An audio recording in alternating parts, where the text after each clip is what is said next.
شروع اللہ کے نام سے جو بڑا مہربان نہایت رحم والا ہے۔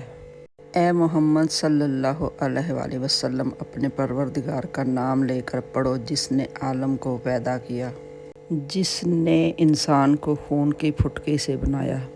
پڑھو اور تمہارا پروردگار بڑا کریم ہے، جس نے قلم کے ذریعے علم سکھایا اور انسان کو وہ باتیں سکھائی جس کا اس کو علم نہ تھا، مگر انسان سرکش ہوا جاتا ہے جب کہ اپنے تئیں غنی دیکھتا ہے۔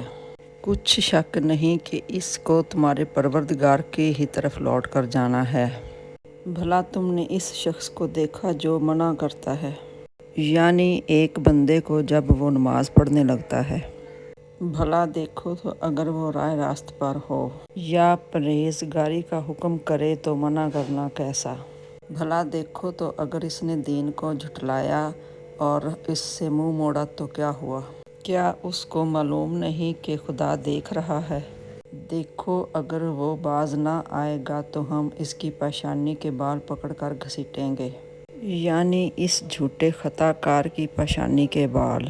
تو وہ اپنے یاروں کی مجلس کو بلا لے، ہم بھی اپنے موکلین دوزخ کو بلا لیں گے۔ دیکھو اس کا کہنا نہ ماننا اور قرب خدا حاصل کرتے رہنا۔